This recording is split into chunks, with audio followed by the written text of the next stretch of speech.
We're blanking. Okay. What's good, everybody? It's your boy Zoetic.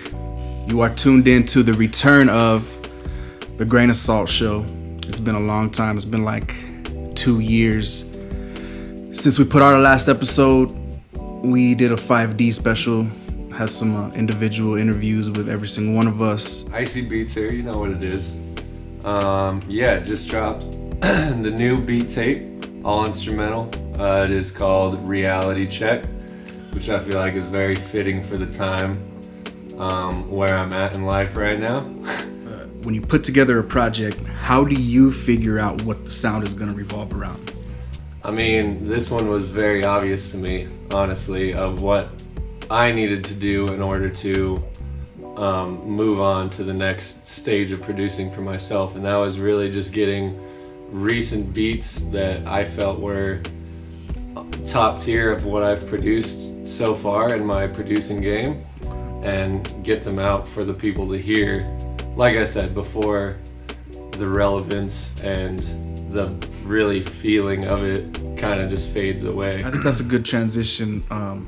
For now, I want to ask you, Danger. You know, I know it's been a little while since you dropped your last project, but I feel like you hadn't had the platform yet to really discuss it and get into what you were doing with your last project, Mood Food 3, deep cuts. It was very, very quality. You know, every single one of your albums has just been progression. Thank you. I think the first question I want to ask you, because the last time we did this, you know, I don't even think Mood Food 2 was out the last time we did this.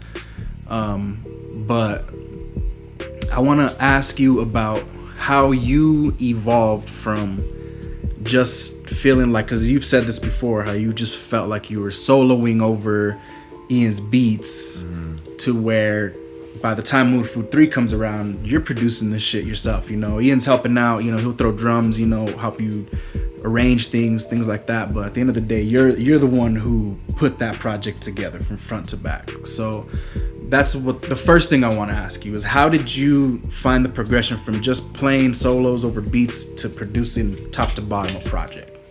Well, Mood Food, the series Mood Food started out with exactly that. I was just soloing over some of Ian's beats. Yeah.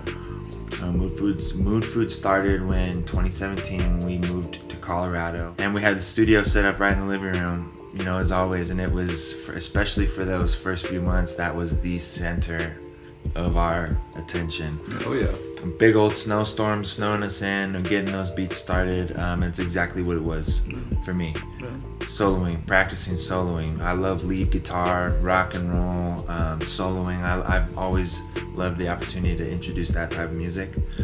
So eventually, the first Mood Food was a collaboration album between Ian and I, 100% 50-50. Yes. So moving on to Mood Food 2, it was definitely more of a continuation. Let's give it more, let's practice on the guitar, let's give it a couple more aspects, a couple more layers. Let's try and, make it better, even more melodic. It was the outcome of Mood Food 2, what we actually got out of it, that really kind of set the tone for deep cuts, Mood Food 3. Mm-hmm. And the same thing happened for Mood Food 3. Yeah. I had a few projects in the work. I had a few really good songs in the works, some things that I had just kind of, come across one day.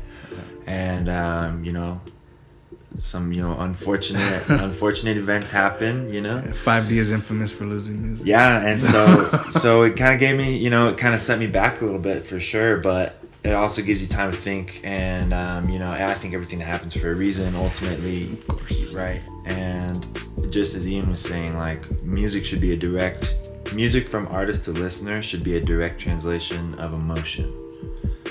And you can deliver emotion through music in multiple different outlets, such as lyrics, or beats, or guitar, or bass, or keys, or saxophone, or whatever your gig is.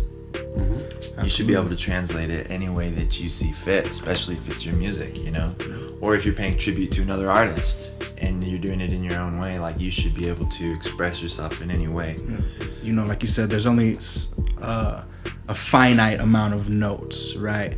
But I feel like it's the same thing as saying like there's a finite amount of colors, right? And no matter what you do, you're able to make those colors something brand new and something original, even if it is calling back to something that's very influential to you. You know, I think we all do that very well, you know, especially with our newer music, the newer things that we're doing.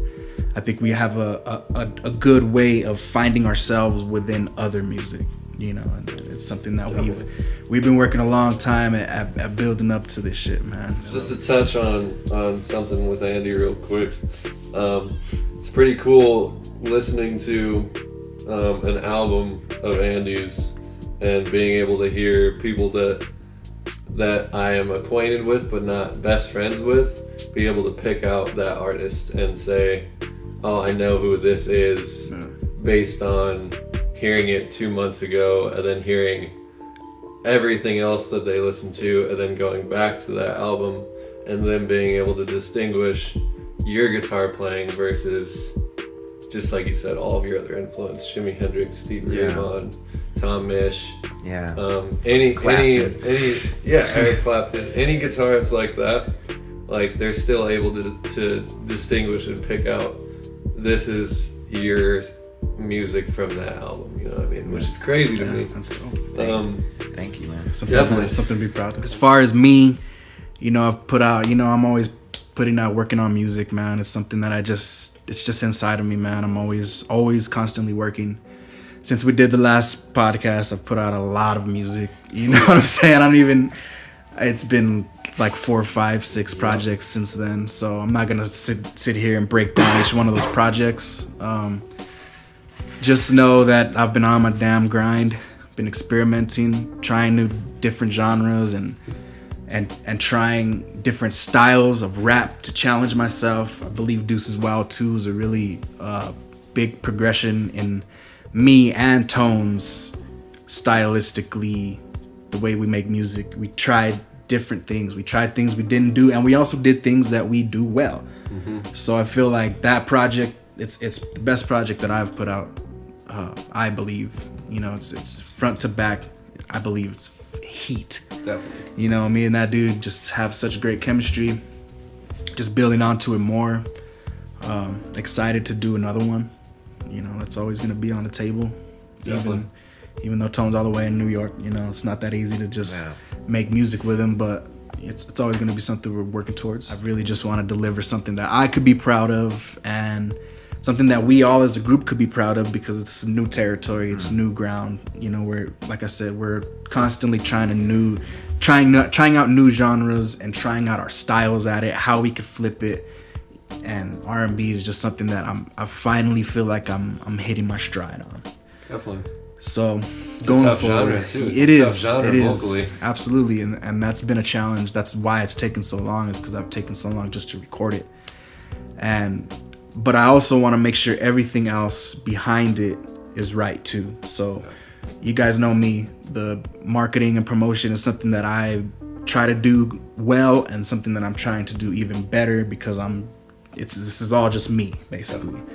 I'm trying to do the work of what teams do. R&B is more of like a pouring your heart and soul into the lyrics that you're singing, which you're singing, you know, and it's vulnerable. It is very vulnerable. It's vulnerable. Very much so. And it allows the listener to be a critic even more so, you know, because when it comes to that, they're expecting melodies and everything to be perfect, you know, which is, I mean, that's not what music is about. But when it comes to R&B and stuff like that, like, especially today with auto-tune and things people are able to do, like, I don't want to hide behind that, but I do want to make sure my shit sounds right. So that's kind of where I am right now. Well, if people think that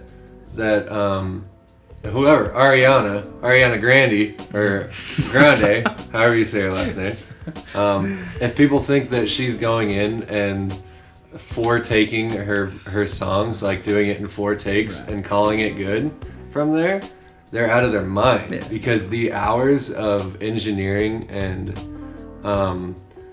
redoing everything, or redoing one simple part and re-engineering that is endless. Endless. And there's a team behind the window. Like, Ariana may be able to come in and knock it out in a day and then come back and knock whatever out. But behind the scenes is hours and hours and hours and hours of effort to make that song sound perfect. Yeah, and we were just learning, man, and it was just you at the time. You know, you took on that role, and it was a lot to take on. Definitely. And you were still learning, so it was like, you know, I don't put any blame on anybody, and the shit still sounds good. You know, it's like it doesn't sound terrible. No, it's not terrible. It's just we hear it as musicians, and we're perfectionists, and how far we've come along. And sound engineering, we just hear like we could have did that better, but. Yep. At the end of the day, that's what it's all about. It's putting it out there, putting ourselves out there, and showing every side of us and growing in front of the people, basically. So it's been cool, man. It's been a cool ride.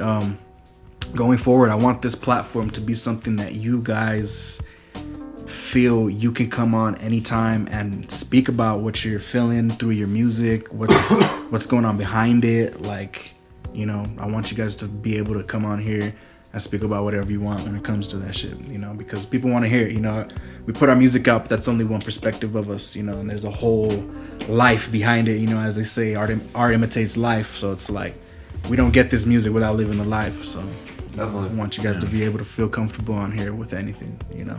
No, definitely. It's crazy, and it's kind of hard to summarize, you know, how much work it actually takes to even get 2 minutes of good tape, you know, of good tape time. Of course. And it takes me back to how many guitars I've gone through, how many sets of strings I've gone through, different effects and amps that I've experimented with. That's what I'm talking about. Yeah, you know, like different sounds and you know, vibratos and different choruses and flangers. You know, this is for my guitar heads out there, you know, y'all know what I'm talking about. It's crazy, you know, I'm thinking back all the way back to Las Cruces right now in the Solano house, the Solano studio house. I mean, one can't sit down and like accurately describe the amount of not just fun. I mean, it's stressful too. You know, it's like, and when you're not perfect and you don't have a professional coach, vocal coach, you know, guitar teacher, you know, no professional training prior, right? All this stuff. The stress that comes involved with just getting all this stuff done, you know what I mean? It's that's perfect, dude. It's hard. You perfectly said it. You perfectly answered exactly what I was asking. Because that's pretty much where 5D originated, was Solano House, 2014. Yeah. We came up with the idea of like, we need to start a group and start putting music out, because we're making some good music at the time, you know what I mean? Sure, man. So how did you see all of that forming from your perspective? Because you produced all of these albums and all of this sound, definitely. especially those first few tracks where we all recorded and shit. Yep. Like, what was your perspective of all that stuff? I mean, I thought it was crazy, honestly. Knowing you from cooking at Sunset and all that, you know what I mean? We became very tight friends very quickly. But I mean, you blew me away with your raps the first time I heard them. And I feel like that was huge for all of us, really. For you to have your experience that you did, push Zach in a certain way, push Tone in a certain way, push me in a certain way. Even though we were all really new to the idea of, let's make not rap music, but let's make hip hop and whatever, sprinkle in some other genres from Danger. We're all influenced by other shit too. Yeah. Yeah, exactly.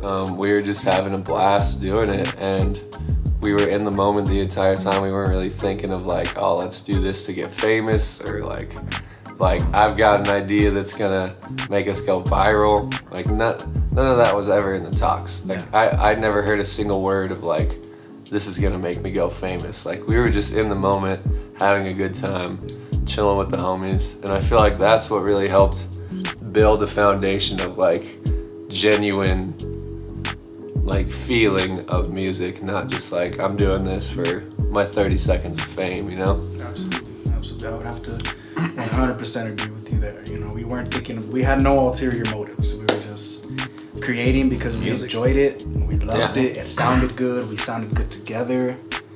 I think we all surprised ourselves with each other too. Yeah. You know, we were like, oh, let's try to make this track, and we'll throw some guitar in there, and we'll have Grizz Adams come in and spit this wild, crazy card verse, you know, and then the final outcome was like, whoa, that sounds really good. Let's see if we can do that again a couple times next weekend. You know, I'll bring the beers. I think when I stepped into the situation and I saw everybody's talent, I said, man, there's something here. You know, like, we would be fools to not capitalize on all this talent that we got here, you know, and just the energy that we all had as friends, you know, we're partying together, we're hanging out, working together. So it's like we're spending so much time together just building up this energy. And in 15 is when I decide I'm doing an album, or I'm putting all of you guys together, and we're gonna create something that's, and I called it an album because I was trying to make a point, like, because all I had done prior was mixtapes. Like, this was the Dat Piff era, this was the blog era. You had to have a hot mixtape, and then somehow, some way, it kind of turned into a punchline where it was like, oh, check out my mixtape, or like, you know, I would see a meme where it was like, when it's career day and your dad comes and hands out his mixtape and shit, you know what I mean? Like, it was just it was a punchline at that point, you know? And so I was like, no, I'm tired of this shit. Like, I want to be taken serious. I want us to be put into a different light. Like, oh, he's putting an album out. Like, this is not just some check out my mixtape shit. You know, it was a fucking well thought out, front to end narrative story that I think just like once I put that together, everybody realized like, this is what we can do, you know, and there was so many different ways that we all, you know, there's different ways to skin a cat. So everybody's approaches to make albums was different. You know, Tones is different, Grizz's is different, yours is different. It's so incredible to see all the minds kind of like put the battery in all the minds, and then everything just started going. And it was so beautiful to watch. Lock myself into a sound, you know, and I'm gonna switch this sound up every time we do this series. So it could be R&B, it could be alternative rock or some shit, you know, whatever I'm feeling. I just wanna put it together in a nice little short, concise project and just try new different styles and try new different things. I'm doing like a little radio DJ skits on these things, and just trying to tap into more creative shit, you know. I mean, the way I was raised, the way I grew up, you know, my parents were always listening to all this incredible music and watching all these incredible TV shows and movies and stand-ups and comedy and shit. Like, it was a lot for a young Isaac to take in, you know. Yeah. So I guess it's taken me all this time to realize like, maybe I could tap into that shit creatively and incorporate it into my music and show a little bit more of me. That's what this whole process that I've had a realization about over these past couple of months has been about. It's just selling the people on who I am, you know. Definitely. Before an artist, because they gotta know who you are first. You know? Yep. And it helps listeners understand your music on a little bit deeper level too. Yeah. You know, if someone watches the podcast, they kind of figure out who we are as individuals, especially you. You know, you're running the show over here. And it's not just the Grain of Salt show. You have many platforms in which, and not just music platforms too, but like many platforms in which people can learn about you. I think that's a good thing too. I've had a very specific type of way I've wanted to present rap music, because I always felt like rap music was supposed to sound a certain way and look a certain way, and if it didn't look that way, I was very standoffish, and I didn't really grasp the concept of what the new generation was really doing until I started hanging out with people who weren't trying to hear the music I was playing. You know what I mean? Because usually I get around new people who are playing music and they're like, what is this? Like, they try to check it out. And I was around these people who just didn't give a fuck. They're just like, like, we don't care what you're listening to. We're jamming this NBA Youngboy over here. You know what I mean? And so it kind of gave me like a, what? Like, you don't like this? You know what I mean? So it forced me to like say, okay, well, what does he like about Youngboy over here? What is he doing? You know, and it made me check him out and kind of like analyze shit from an artist's perspective. Like, oh, like, I get it. I get why he likes that. It's an energy, you know, it's something that you feel, you know what I'm saying? And it's something that I hadn't really tapped in. I kind of dabbled here and there. I feel like the 5D album was where I dabbled the most into it, of just like trying to do a new mainstream sound, trying to sound fun and catchy and like, but still be lyrical and still have my type of rap that I like to do. And so I feel like that kind of idea has been fully realized on this little PTR thing, because like I said, what I'm trying to do with this series is challenge myself, do something new, do something that I haven't done before. Your old Droog, man, this dude has been on a really, really incredible run. He just put out another project called Time, and I was interested because he's marketing this as his debut, right? This dude has like fucking 7 projects, but this is his debut. So I'm like, okay, you know, whenever artists say that, I kind of go in with a weird, I don't know what to expect.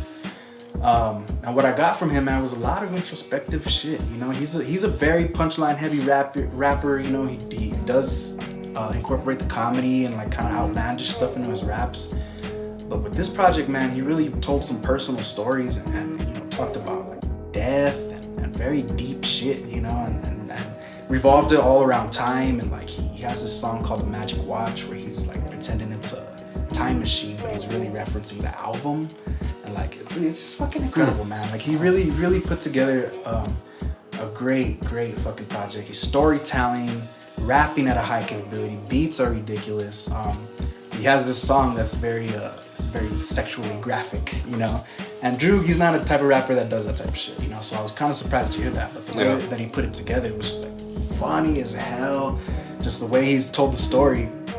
And I sent the album to Tone, our boy Tony Toe Tags, and I didn't tell him about this track because I already knew he was gonna react to it. You know what I mean? So I sent it to him. Because he is that type of rapper. Yeah, exactly. And so he hits me back, and man, he's fucking dying laughing. He's just like incredibly. He's just like, bro, I was not expecting that. You know, I was like, yeah, I know, bro. I knew you were gonna react to it. Me personally, I've been kind of weird about Tyler shit. First, I fucking hated Our Future when it came out, and then time kind of moved on, and then Cherry Bomb is where I was like, it was Find Your Wings on Cherry Bomb that was like, oh, he's making shit like this, like what, you know? And so I kind of tapped in a little bit more, and then Flower Boy is when I became, okay, I'm a fan. I'm a fan of this dude. Like that album was fucking incredible. And then Igor came out, and then he dipped into his more alternative kind of poppy bag, and then they gave him the Rap Grammy for that, and everybody was kind of like, what? Even he made a comment where he was like, you know, it's a great moment, you know, I love winning the Grammy, but like I'm not even rapping on this fucking album. And he's like, well, how come every time, you know, somebody, a black person does music like that, you know, you guys automatically throw it into the rap? Like he was trying to go for pop album of the year, like, you know, just album of the year, period. Yeah. And so I think that kind of I think everybody saying like, yo, Tyler's not rapping on this album made him kind of be like, oh, I'm not rapping? Y'all don't think I'm rapping? Right. So he came on this one and he was just like, I'm fucking tearing heads off on this shit. And then the whole kind of concept of having the Gangsta Grills, you know, DJ drama on it, just is more callback to, you know, Pharrell is somebody that he worships, somebody that I worship. So it's like, Pharrell was putting out the In My Mind album, he put out the Gangsta Grills mixtape, and it's like one of the best Gangsta Grills mixtapes of all time. He's just fucking talking shit on there, basically. And so that's kind of what I think Tyler was trying to embody here, and I think he more than did it. And we haven't heard DJ Drama do some shit like that in so long. And it's funny because I'm kind of old enough now to see the kids, they don't get DJ Drama, like what he does or why he's important and shit. And I'm just like, damn, like I'm fucking old. You know it's like, why is this guy yelling? He's just yelling, like, and it's just like, yeah, man, like this was a moment, you know. If you weren't there, you weren't there, you know. Right. But it's incredible, of course. I'll add a couple things. I think since the last episode, I went to Red Rock's concert, went to go see a group called Papadosio, which is an electronic group. Definitely not my bag typically. What a buddy of mine put me onto them. Well, he didn't even put me onto them. He just bought me a ticket to the concert, and I was just so, like you were saying, the music industry has been waiting to kind of get back into the flow of things, and Red Rock's opening up here in Denver has been a huge stepping stone recently to get back into music. So I went to go see them live. Incredible. Definitely not what I was expecting. You listen to any of their albums through the streaming platforms that they have out there, and it's very electronic heavy, very trippy type of music, but live it was completely different, and I was surprised. I was 100% surprised. I enjoyed the concert so much more than I thought I was. Really had a great time. So shout outs to Papadosio and their latest album that came out last year, Microdosio. Give you a feel about what their music is a little bit. Like that. I want to give a quick shout out to The Orange Mountain, which is a small group My buddy Levi and his sister and their dad do the producing for this music, and they got a one album out on Apple Music and a couple tracks. Nice. I was listening to him the other day, and as like artists who aren't big, like we said, us as a group have been kind of doing this for 6.5 years or whatever. Shout out to them, because I checked out his music. He's a guitar player like me, but he does vocals as well, which I can appreciate because that's something that I never learned how to do. Shout out to the Orange Mountain. I listened to a couple of their tracks and their album. They did really well. Checked out Mac Aries, the Magic 8 Ball that you kind of put me onto last time. I was really feeling him as well. I think me and Ian have been touching on the Masego, Studying Abroad joint from 2020. Really good. Is, even though that's a year old now, like we kind of getting put really onto it more and more. Yeah, he's a dope songwriter, man. And I don't know how to pronounce this. You can't. So it's 3 beginning parentheses 0 or an O maybe. 3 end parentheses. So her name is O. She's, okay. She's FKJ's wife. chick. They're married. Yeah, so he does all her music basically. Yeah, I mean, I've been put onto her before, just kind of through the playlist I put together. But recently, the music that she's done, and she's got an album that instead of it's the number 1 where the O is, and that album it's not new by any means. It's a couple years old, but I've been listening to it. And just with the vibes, with the rainy days that we've been having lately, and the kind of gloominess and stuff, and the slowed down, very vocal, just kind of R&B-ish soul feeling to it. I've been really digging her. The off season was obviously great. I think we talked about that last week, didn't we? We touched on it, yeah. Culture 3, man, didn't really impress me that much. I'm not gonna lie. I didn't listen to it. Personally, the Migos, they're cool, but they just, in my opinion, they just keep making the same song over and over again. Didn't impress me that much, man. The production is obviously top tier production, top tier beats. It sounds incredible, but I can only take the pandemic so many times, bro. I think their substance is very limited, and then they insist on putting these gigantic albums together. I mean, what is this, 18 tracks or something? Yeah, something like that. That's too much, man. Especially. Exactly. And it's got Drake saying, "I don't want to talk about the plane, but look at the plane." I don't care, dude. I think that's gonna be the title of the episode. Look at the plane. Look at the plane, bro. I don't want to mention the plane, but look at the plane. Recording session where you guys were helping me with some background vocals. Would you guys be open to sharing how that experience was that day? Definitely. Sure. Yeah, I mean, it's always super solid to do some background vocals. This was kind of I'd say our first time doing background vocals for you, I think. Seriously, and, where we planned on it for sure. Yeah, definitely. And I thought it went well. It was consistent, kind of just seamless the entire time. You know what I mean? Yeah. You knew what we wanted to do, or you knew what you wanted us to do. And I feel like the execution was there, and yeah, it was cool, man. Very it was just cool. fun. Oh yeah. It was just fun, Good vibes. Yeah, I mean, it took especially our music in particular, took it back to the core. The vibes that we have when we're making music was just fun. It was exciting. We were all interested in it. None of us were bored about it, It wasn't stressful at all. No, and it's just number one, we all get together, we get to hang out. That's one thing that's cool. And then we're making music. That's two. And then it seems at least to be coming almost effortlessly. Not effortlessly, but it's flowing. You know what I mean? Yeah. The vibes are fun. I had a good time. Also, on the more serious music side of it, it's a good way for you asking me and Ian to do that. It was a good way for me and Ian to practice singing rather than anything else that we normally are comfortable doing. Yeah, definitely. I think that was kind of the big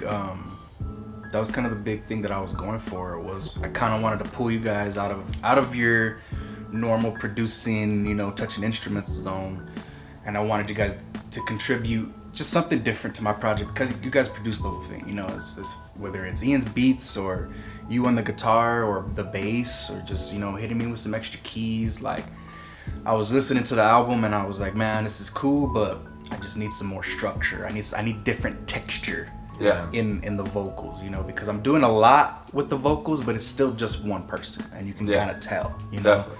So I just wanted a little bit more depth in just, you guys beefed it up, man. You guys really beefed it up, you know. When I took my first listen through and I was like, man, this is really good, because it's you guys held those lower registers that I needed you to, and what I really needed out of you guys were those lower registers to kind of like become a bed for my higher octaves and shit, you know, because I do a lot of falsettos and a lot of, you know, higher ranges, and I have trouble with lower ranges, you know, like that's so I knew you guys could help me out with that, man. And when I just took my listen backs and you know, I was mostly emphasizing the hooks. I wanted to run that day like you know, I'm not saying I'm this person, but like kind of like a Quincy Jones would sit back and he would just direct shit in a recording session, you know, like, you know, this instrument, you know, you play this bass part, you know, you play this guitar part, you know, Michael, you sing this background part, you know, and that's kind of just what I wanted to lock into, and just because this is still my baby, you know, this is still my painting.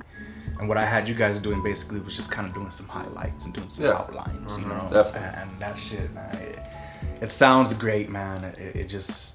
It made me rethink everything as far as the background vocals, and I'm really, really excited to get into the nitty gritty of mixing it, because it's gonna be an adventure to mix it. What I've discovered throughout this process is like just how much I wasn't doing, you know, and I was doing a lot. You know what I mean? Like, I've always made it a point to do a lot, and just because I know I've been doing this for so long that I know that you can't just make music, put it out, and expect somebody to fucking stumble upon it and just, that you're a fucking sensation overnight. Like, that's not how this shit works. You know, you have to put in your 10,000 hours and then some. You know, so the way that I've been treating these past few months, man, I've been really treating it like a job. Every day I have something to do to further this shit, to do something to just get me a little further up the pegs, you know?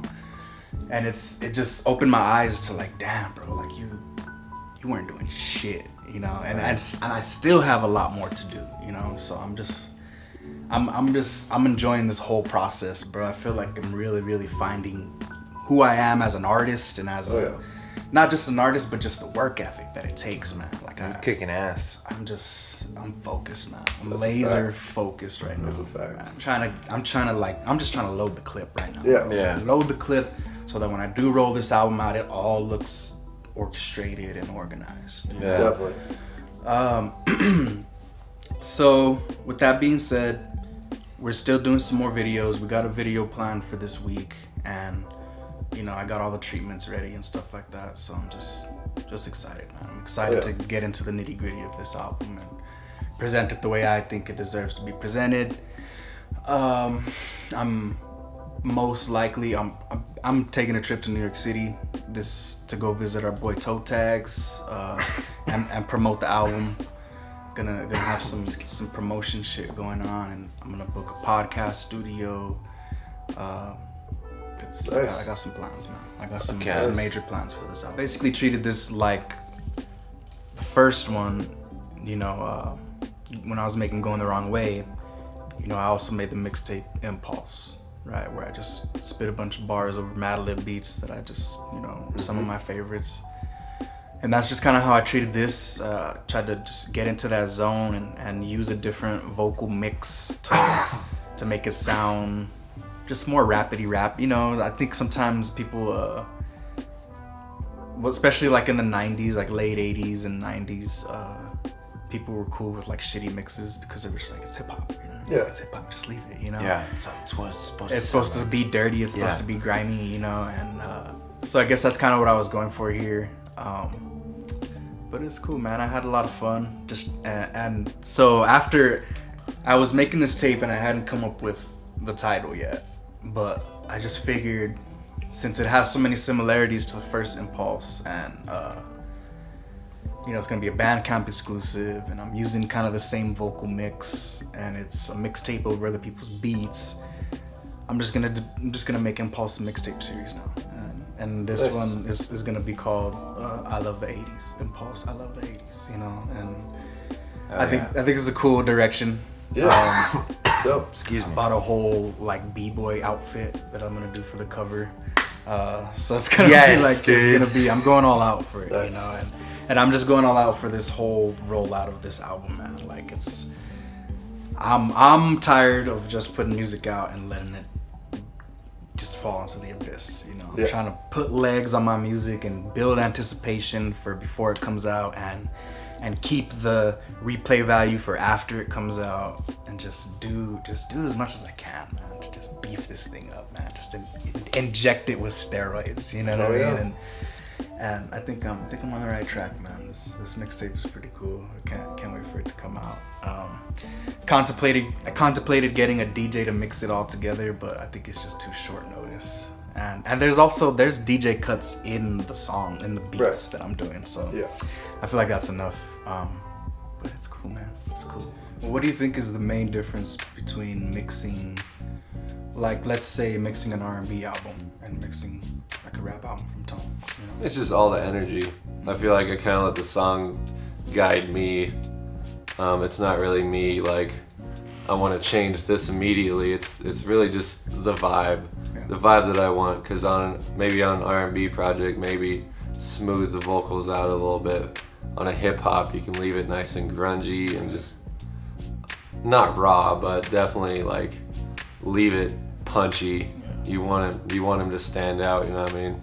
But it's all levels too. It's all levels and layering and panning and background vocals are a huge help for R&B projects, which you are very good at, doing 10 stacks and stuff. So,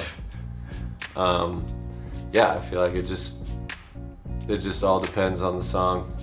I feel like that's a good mentality to have as someone who mixes music. You kind of just have to, if someone's like, hey, mix this song for me, you can't do what you want. You have to just really, really go with a non-biased, open ears opinion and be like, what does this song need? Not what do I want to do to this song, you know? Yeah. Especially as somebody who mixes and masters for so many different artists. Yeah. And so many different styles of artists. You have Isaac, the king of everything over here, you know, who will give you every type of song that you can experiment mastering on except the heavy metal, right? Yeah, definitely. And then you get Tone, who gives you like the hardest hip hop, like just Yep. filthy, nasty I mean, stuff. he's And- big on his S's, yeah, T's, and V's. yeah, exactly. And I think you said that perfectly. It's just like kind of play it to the artist and see what the song. Yeah. Not necessarily what can I add to the song to make it better, but like what does this song need to sound round and whole. Yeah, you know. it's better because now we have two pairs of ears to be like, yo, this is what we can do, and just bounce off of each other now. Yep. And it's funny that we're talking about this because I had been reading this book. It's about the making of Fleetwood Mac's Rumors, right? And whenever I'm making a serious album, I don't think I've ever told anybody this, but whenever I'm making a serious album, whether it be R&B or rap, there's a handful of albums that I study. Like, I study everything about them. And that's Rumors by Fleetwood Mac, Dark Side of the Moon, Rock Marcy's Reloaded, you know, Good Kid, Mad City. Like, there's a handful of albums that I just fucking study because this is what I'm striving for. Yeah. And so I was reading this book, and it's done by the engineer, by he oversaw all of the mixing and recording and mastering, basically. So he's like, it's just real music nerd shit. He's just talking about how they're recording shit and what they're putting on it and what they're adding to it and doing demos and fucking just adding layers and just little, you know, guitar things and little, you know, keyboard atmospheric shit that just beef it up, you know. It sounds fucking so much bigger. And after I read that, I went back and listened with a different ear, like, okay, let me hear what he was talking about. And it just gave me it like opened up my world to mixing possibilities now, because this is also not rap and this is not R&B either. Like, this is folky classic rock shit, you know. So when I'm I'm listening to that. I'm taking all that into consideration and listening to how they're doing the harmonies and listening to the guitar parts and just little details. And I'm just like, man, like this is what I'm trying to do, you know? Right. And look, I'm not saying I'm there, because that's one of the, as I'm listening to it, I'm like, man, this is some of the greatest music ever fucking recorded, you know? Yeah. And it's like, I can only aspire to do something like that. And the mixing and mastering process is a part of that. It's such a big part of that. It is. And I'm realizing that now, because even especially the other day, I was listening back to some of my old tracks from my old group, and you know, this is like 10 years ago. You know, I'm listening to how we were mixing and just how I was rapping, and it was like there's just times I was like, man, it's fucking terrible, you know? But then there's flashes where I'm like, oh, like that was what I was gonna do later on, you know? And just listening to that shit, and dude, I was like 16, bro, you know, recording this music, and I was just thinking, man, I was like, damn, I've come such a long way from not just skill and that shit, but just sound quality and even just recording, bro. Like, I've been recording for over 10 years now, so it's like, I know what I want to do. I know the tips and tricks now, and little, even with just the R&B shit, working on this R&B album, I finally learned how to harmonize. Like, I didn't know what I was doing on Going the Wrong Way. Right. I was just like, I want to make some R&B songs, and that's just what happened, you know? Yeah. And during the process of this album, I kind of stumbled into like, oh, like this is how you fucking harmonize, and I figured it out, and I was like, oh shit, like yes, this is it, and I feel like I got it. I just feel like I finally tapped into that shit, man, and I'm so proud of all the work I've done this year, man. You should be, man. A lot of progress, and only more to go, man. You're chipping away at a sculpture. Yeah, you know what I mean? That's how I feel, man. I just, if you have your parents or your grandparents out there and they like music, or if you were influenced by them, go ask them about it. You know, like you'd be amazed with like what your parents the details they can give you about the music that was just out and around when they were our age and stuff. Definitely. That was a good time. Sorry, I just wanted to add those 2 cents. That's beautiful, man. That's hilarious. Yeah, no, that's awesome, dude. That's awesome, man, because that shit that's shit that influences us that we don't know influences us, but it does. Oh yeah, well, that's a nice little segue. Again, just on that rabbit hole, like my dad was a huge influence with my music growing up, just with what he was listening to in the car. If he picked me up from school, I was forced to listen to what he was listening to. Thank God for me, my dad had a great taste in classic music. The Beatles, I know everybody loves the Beatles, you know, that's a very common band, you know, but what I wanted to touch on with the Beatles was, I mean, and their golden age was in the 60s, you know, their heyday, right? The Beatles were arguably pioneers in experimental recording. Yeah, oh yeah. I know I was reading this book about the Beatles recording process on one particular album or songs. I forget who it was. I think it was John Lennon. They tied John Lennon up horizontally. You buy a bunch of like ropes and you know, harnesses to like a single point in the ceiling, and they spun him around and had a mic, you know, in one stationary spot, and he would be singing, and the outcome of the sound was, you know, he's spinning. You know, and that was like they did a couple of those layers for their background vocals. It's just like, who's gonna, like, what kind of ingenuity do you have to have in the studio to be like, okay, here's what we're gonna do. We're gonna harness me up to the ceiling, and I want you to spin me around and then hit record. You know, it's just, but you listen to their music and you hear the outcome and you see their success that came from that, and you can't deny it. You know, it's just crazy. It's crazy the possibilities. You know, like Pandora's box that you can open up in creativity for recording albums, and with how much great music has come back out in the last 100 years. You can always come up with something new and unique, you know? Because I think all this shit is tied together, man. It's why I'm such an advocate for new music, because I feel like all this new shit is tied to the history. It's tied to, you know, you can draw the direct line from Lil Baby to Wayne, you know, to the rappers of the pioneers, you know? Like, I think that shit is important to history. And I get salty when I hear people say, you know, like music is whack these days, or no, they like I see it on Twitter all the time, man. These older cats that, you know, look at our shit and just look down on it and just, you know, trash it basically. And it's like I get it. That's what older people are supposed to do. They're not supposed to get our music. It's how their parents were, and so on and so forth, you know. But I just get really irritated when I see them dismiss this era, because it's like, yeah, I understand. There's a lot happening. It is saturated, but there's beautiful shit going on, man. And there's beautiful music that's going to be remembered 50 years from now, you know. And I want to make sure that I'm part of that. Like, you know, if I'm in my 50s and 60s, I want motherfuckers, when they're making a documentary or writing a book or something, to call me up and be like, yo, like, give us your perspective of what was going down or what happened, you know.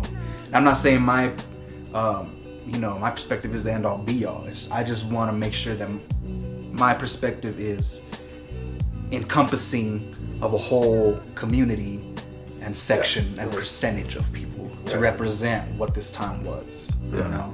Because if I just let these people document what's going on right now, then they're just gonna say that this whole segment of music history was trash, and I'm not gonna stand for that, you know. But I want to talk about Snow Allegra's new album, Temporary Highs in the Violet Sky. Please. Hate that fucking title, but I love the fucking album, man.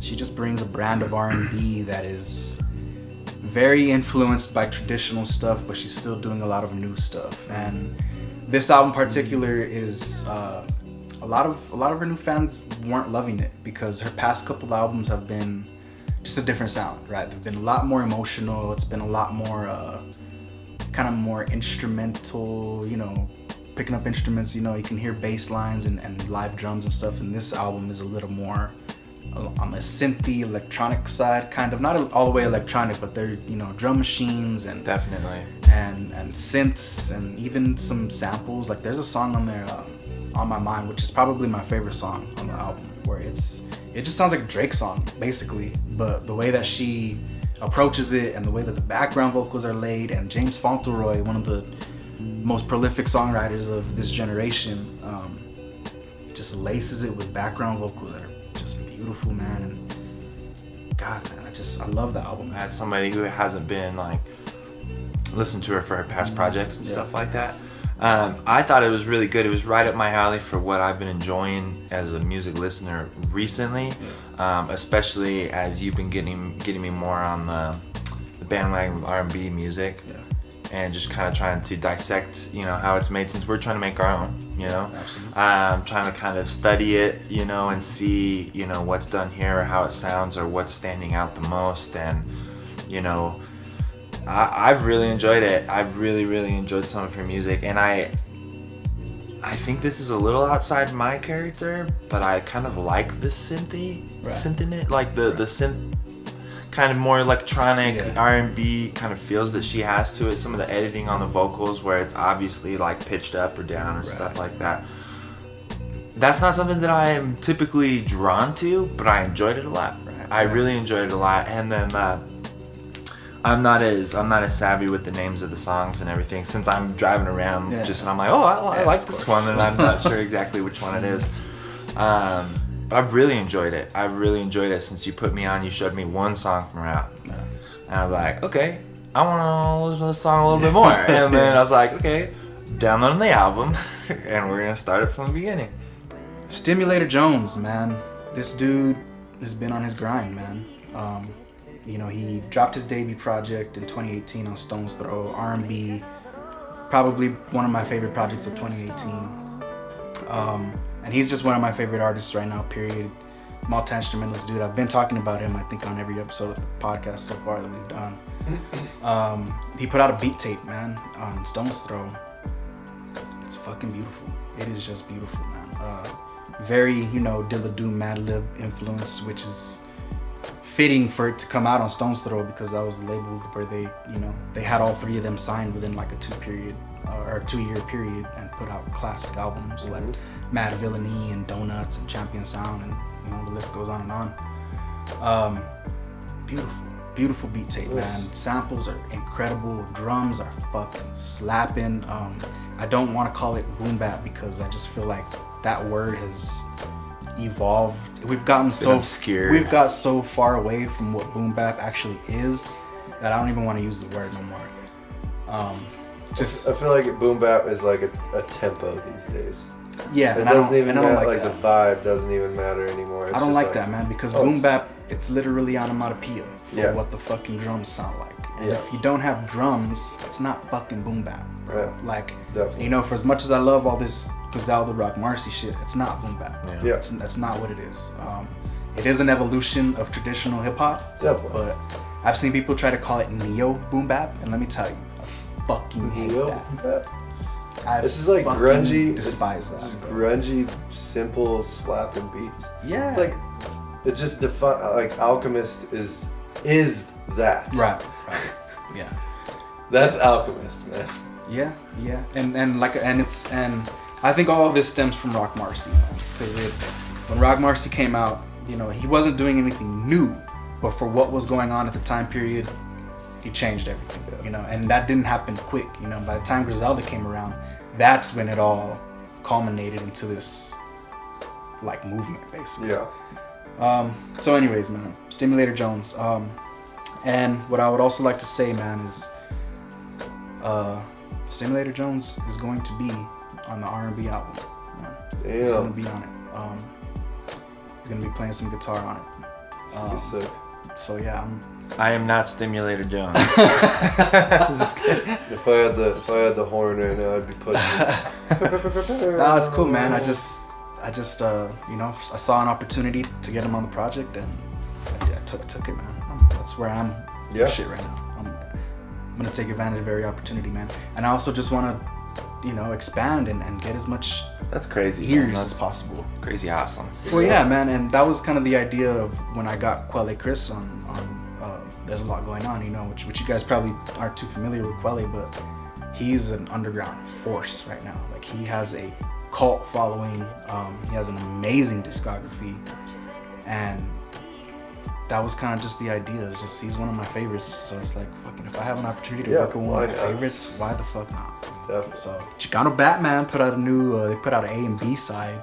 Oh, what? Kind of more of their new style, where they're kind of like leaning into a very experimental, psychedelic, almost electronic. I'm not gonna call it all the way electronic, but they're definitely been, especially with the last album, they were experimenting with this new sound. Yeah. You know, because the 2017 album was just like, to me, that just sounds like classic rock, like Santana, Malo, El Chicano. Is that like, Freedom is Free? Yeah, you know, Azteca, like those are the vibes that album gives me. Like, to me, I can directly trace the lines from Freedom is Free to all of that shit, you know. Yeah. And so the new shit is a little experimental. I don't love it as much as I love that one, but I'm still here for it because these guys are fucking incredible, man. So that album is still in rotation constantly for me. Classic. It's so good. Absolute classic, man. 2017, me and Pat went to their concert in El Paso in Tricky Falls, man. And before I moved up here, that was the best show I've ever been to, bro. Like, they were fucking incredible, dog. Like, nice. the lead singer and the bassist would switch. So then the fucking bassist was over here singing lead, and the fucking lead singer was over here playing bass, and like, Nice. they did this old school traditional Spanish song. It's called El Sonidito, right? It's like they use this organ where it's like, and then it kind of like drops, and it's like, and then, bro, when it would drop, there's nothing but Mexicans in the place, bro. This is El Paso, you feel me? So I'm not lying, bro. There was Mexicans flying off the ceiling when that shit was dropping, bro. Like, that was one of the most epic concert experiences I've ever had. Like, as far as crowd goes, you know, because there's a lot of different variables that go into concerts, you know. But as far as the crowd's perspective, dude, that was one of the greatest shows I've ever been to. Awesome. Since the Blue album, man, it's just been, he hasn't missed yet, you know. And I don't think I've spoke about it on this podcast, but Live North Hollywood was where, for me, it was solidified. Like, because even then, it's not a new album. It's songs from It Is, but just reimagining it live. And when I and more specifically the video, right? Because they got it's like an hour-long video of the performance, you know, straight through. And also for what I was going through at the time, because that album is just sad, bro. It's so sad, you know. And I was just in a terrible place at that time, bro. And that was my soundtrack. That was my sad boy music, man. When I was feeling low and fucking just down and out, I'll throw that shit on, bro, and it would just kind of, you know, do it for me. So that was the moment where I was like, this dude's my favorite. He can do no wrong. I'm here for it, you know. And he's only delivered since then, man. I mean, Yep. Velvet is probably his best album, you know. Even though I hold Live North Hollywood as my favorite, Velvet is probably the one. Just because straight through, it's just fucking heat, straight through, and. Yeah, man, I don't know. You guys want to talk more about Jameson? Because I can sit here and I mean, I gush don't all day. have a lot to say, but I was just kind of piggybacking off of what you said about your favorite show down at Tricky Falls until you moved up here and everything. And you all, I mean, you more than I think, Ian and I especially, have seen a lot of different artists here in Denver. We've seen artists together here, or you know, Albuquerque and stuff like that. But I gotta say, like, one of my favorite performances, and we saw Anderson .Paak at Red Rocks, which was an incredible concert, and I was doped up on wisdom teeth medication for that, right? Yep. And I still remember that just being an incredible show. However, I will still say that the Larimer Lounge Jameson concert, which I only caught the last half of. Right. That was all you needed, though, honestly, man. Oh, it was more than enough for me. Incredible show. The vibes for the crowd standpoint of view was right where I needed it to be. You know, coming off of a night shift at work, rolling into that, hearing some songs I never heard before, hearing songs that I adore by Jameson. You know, and only catching half a show, and it solidifying itself as like one of my favorite shows. It was an intimate crowd. It was a small show. It was maybe like 100 people in there. Yeah, 70 or something. It was a small. That was awesome. Insane. Which is why that's just like, I cannot wait for November for him to come back down here, and I'm gonna be not living in the state anymore at that time, but I'm gonna be here for that concert still. Oh yeah. I'm super excited for shit like that. I was just Jameson.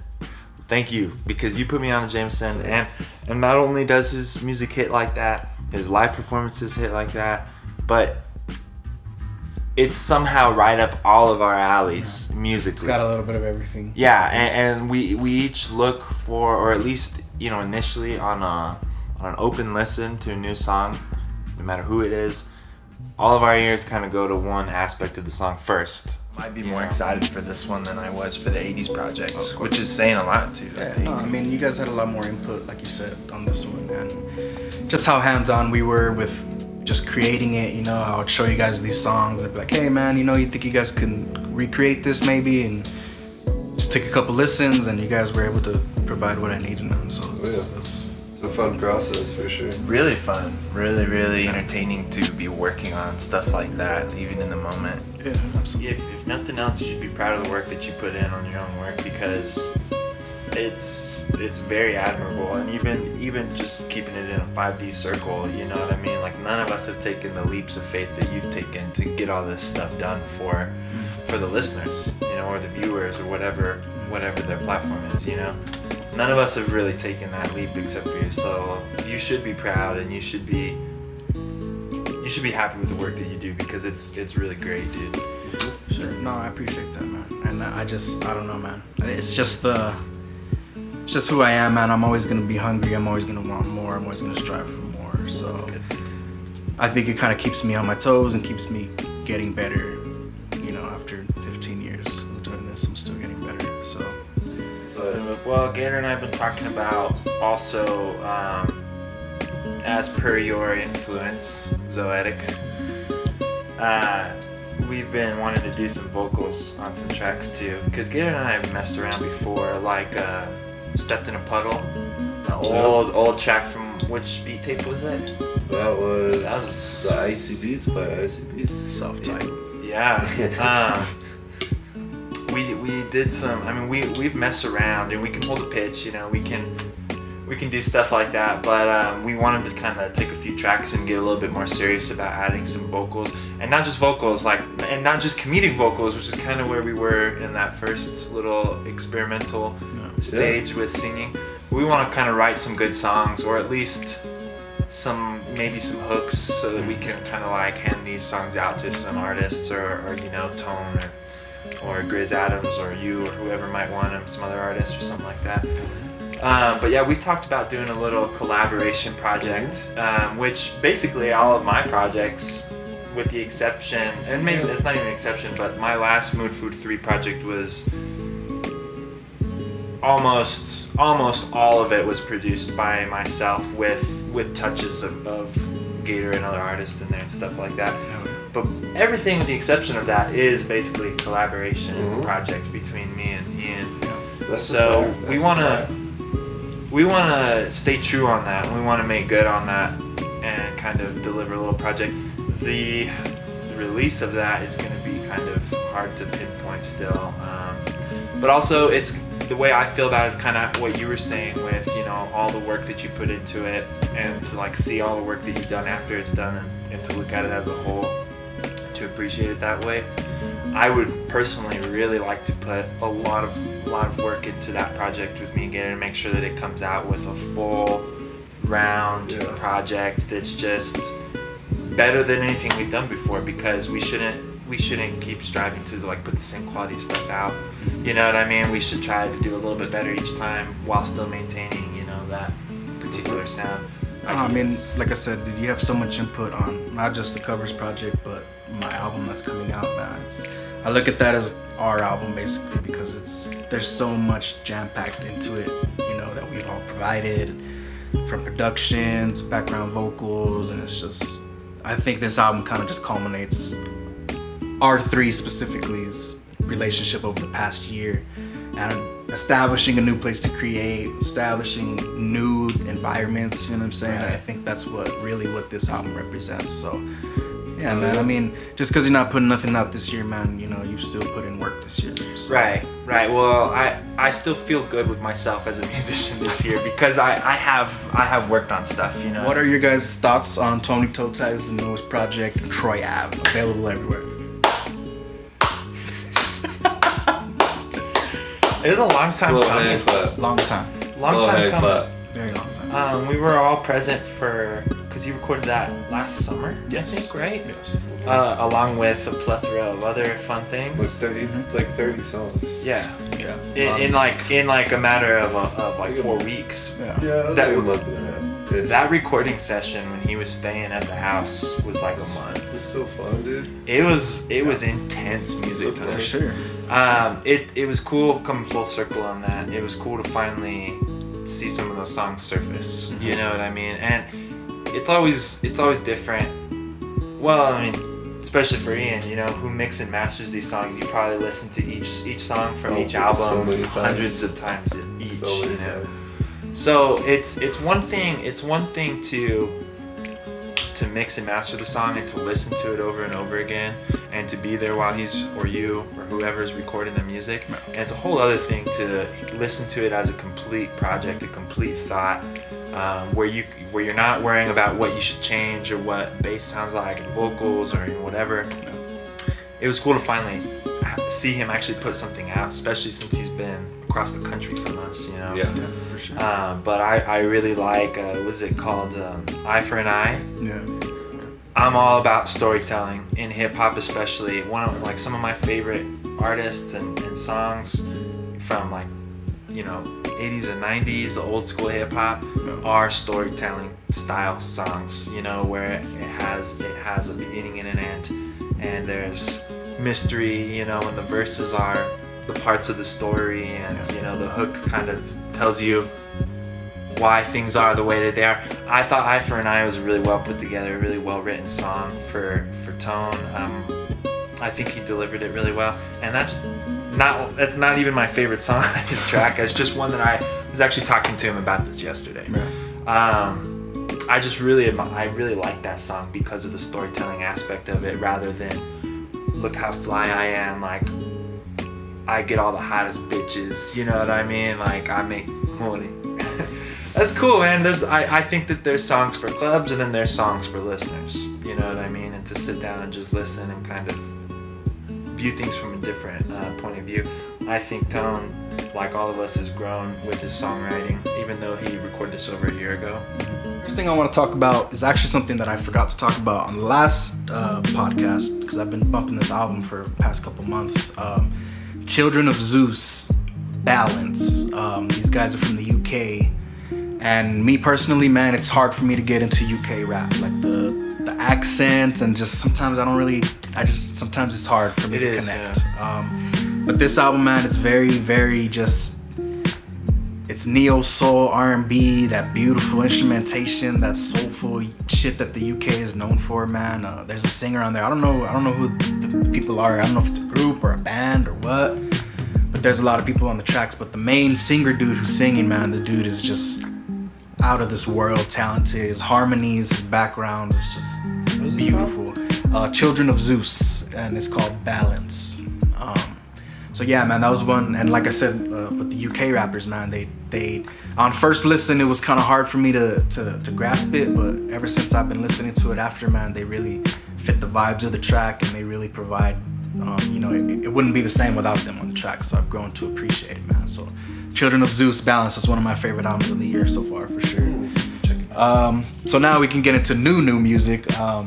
Isaiah Rashad, man, of course. Yes, it's been a long time coming, man. It's been about 5 years since he last put out the Sun's Tirade. And he's been putting out little loose singles here and there, TDE. They're very... TDE's TDE, So he put out a very lengthy project. I think it's like 17, 18 tracks, something like that. 16, okay. And jam-packed. It's definitely it's a new style, but it's still Isaiah Rashad, he still brings that Tennessee kind of, that southern swag, that southern draw, but it still sounds like TDE, Yeah. I really enjoyed it, man. Definitely fucking with the project, man. I noticed, I guess now that I'm working so much on vocals, I'm kind of hearing the way he does his vocals, and it's interesting because he's a rapper, he's not R&B or anything like that, but what he does with his vocals and his hooks and his backgrounds and shit, he's really nice with harmonies and little just like singing backgrounds and shit. And he has a lot of girls singing background on this album too. I really like that. Dope project, man. Oh yeah, dope project. Very, very dope project. I've been on Isaiah's project for this past few weeks actually, because y'all know how I do it. Of course. I don't intake a huge amount of new music at one time, but I do get to it eventually.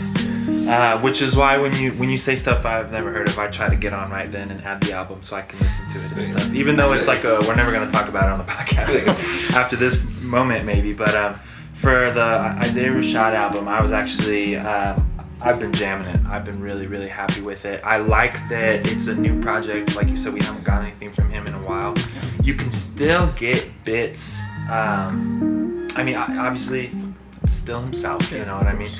The certain flows, the certain kind of rhythmatic patterns that he does, and I can't remember which particular song it was on the album, but you're like, okay, like we got this on his last album, like this style of flow, this kind of style of rapping. So you have that familiarity when you're listening to it, if you're an Isaiah Rashad fan or just listened to his stuff before. But then you see the growth that's happened since his last album, and a lot of songwriting and a lot of the musical aspects to a lot of the songs. One song that from that album that I've been playing a lot is Headshots. Yeah, I love that shit. It's probably my favorite track on the album. Yeah, that track seems to be one of the tracks that once it's finished, I'll go back and listen to it again. Well, I think out of all the songs on the album, that's the most vintage Isaiah Rashad. Right. I think it hits too. And then the True Story, which is the one featuring J-Rock. Oh, yeah. And I gotta give a shout out to J-Rock for that feature because I love his flow, man. He's a monster. I love how he just takes the simplest words, like the simplest concepts in life that you would never think twice about in songwriting, and just incorporates them in such a smooth and easy way. And the particular bar that I'm talking about is baby poop. I just, like, it's not something to be super impressed about, but I was just happy. I was happy with J-Rock's feature on that for sure. I love TDE, I love J-Rock as well, and I've been a really big fan. Not as big as I could be, but I've been a big fan of his since I started hearing him and Kendrick kind of get together on some stuff back in the day. But overall, one of my favorite projects so far. I'm still listening to it. I'm still enjoying it. Nas, man, King's Disease 2, Nas and Hit Boy, bro, put out another fucking solid album, bro. I mean, so good. I really liked King's Disease 1, man. I thought it was one of the best Nas albums in a long time. This one, man, whew, like, they just stepped it up another level, man. Nas is on point as he could ever be lyrically. He's sharp, he sounds fresh, he sounds motivated, he sounds inspired. Hit Boy with the beats, man, just that dude kind of speaks for himself at this point. Like, he's putting out so much quality shit, and the dude is kind of I think he's making his stake for one of the best of his generation for sure, because the dude is so versatile, working with so many different artists, you know, and I like how they were doing like the album release party and stuff, and he was on the mic and he was just talking to everybody, and he was like kind of throwing a little shade because, you know, he used to be signed to Kanye, and Kanye put him under a shit publishing deal, and he worked hard to get out of that fucking deal. And so what he was saying on the mic was, he was just like, man, you know, we don't got 100 fucking people in the studio, we don't have no bullshit live stream, it's just me and bro locked in, you know what I mean? And that's the type of shit I respect, bro, because, you know, we make a whole thing about Kanye and his theatrics and shit, bro, and how he's trying to roll this album out, and, you know, some of it is great marketing and shit like that, man, but I think at the end of the day, the best marketing that you could possibly ask for is just a quality fucking product, bro. Pink Sifu, man, this dude, he's a real abstract type of dude, you know what I'm saying? He's not like your regular rapper, you know what I mean? He doesn't just like rap bars and shit. Like, he's very, I think he's very influenced by like 3 6 Mafia and like Goody Mob, all that kind of southern type of rap that was popular in the 90s and stuff. He came out with a new project, and it's got a lot of that type of sound. Like, there's a couple songs that sound exactly like 3 6 Mafia type, old school 3 6 Mafia, like the 90s 3 6 Mafia type shit. Beautiful album. He also it's a long ass album. It's like an hour long. And the second half of it, he's really getting into like some real neo soul shit. He's got amazing people playing instruments on there, background vocalists and shit. Like, it's a beautiful album, bro.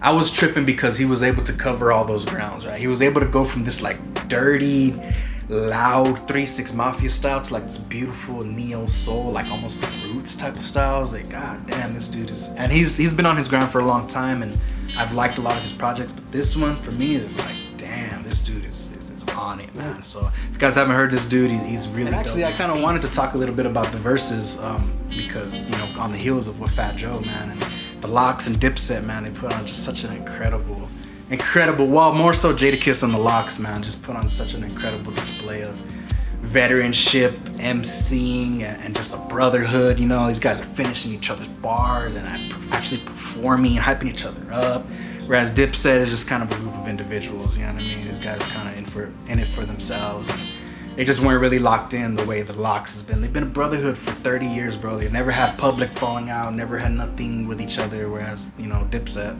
total opposite. You know, these motherfuckers barely even like each other. So I just want to touch on that, man, because Kiss really showed what being a consistent MC can get you in this game. You know, if you stick to your guns and you stick to your craft and you learn everything that you need to learn, man, when your number is called like that in Madison Square Garden, New York City, post-COVID, I'm not really post-COVID, but there's a bunch of people there. It's like, this is like old New York. It's like, you know, that was a fucking moment. It was a hip-hop moment in history, bro. That shit's gonna go down in time forever, bro. Yep. More R&B shit. Cleo Soul put out a new album, man. This girl, she put out an album last year that was really dope, and she just kind of follows up with more of the same, really dope neo soul, you know, barefoot, cleaning the house, light some incense type of music, you know what I mean? Very dope. Background vocals, dope production, If you're looking for some neo soul, man, Cleo Soul fucking does. We're back with another episode, a very special episode of the Grain of Salt Show. All right, I'm here with my boy Tony Toe Tags. What up? Obviously, as you guys can see,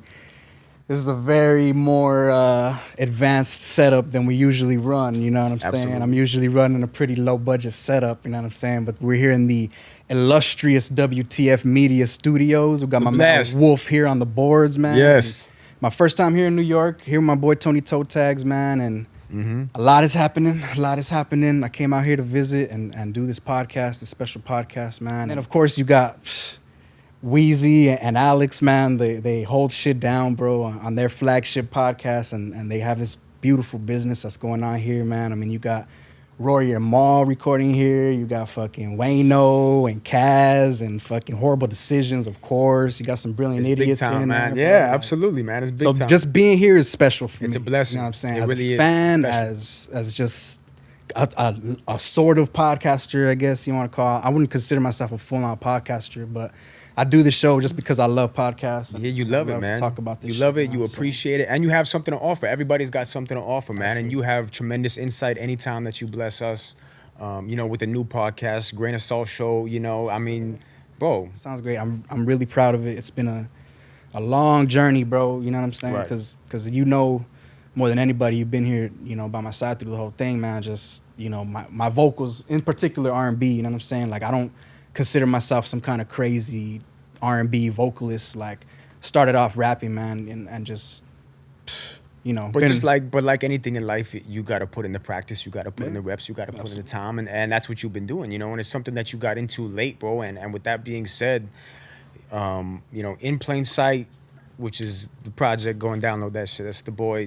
That's my man doing this. the arranging, bro. Yeah, the arrangement is what really sparked my shit to be like, okay, I need to do something different here, Yeah, man. So I went in and wrote the title track In Plain Sight, and I was really trying to get in my Philip Bailey. I hit the falsetto, like in the lead, like had the extra backgrounds, a lot of high pitched stuff. Yeah, like a lot of falsetto type shit. Absolutely, And like you said, the absolutely. key change. I key changed on the bridge, did it twice. Like I was really trying to get into my arrangement bag. Like I told you, this album, I've put in the most work that I've ever put in on this album, man. I with the help of my boys, Danger and Icy Beats. Shout out to my boys, the Absolutely. other team, the other crew members of 5D, man. the fam right there. They produced it, you know what I'm saying? What they would do is they would give me like an 8-bar loop.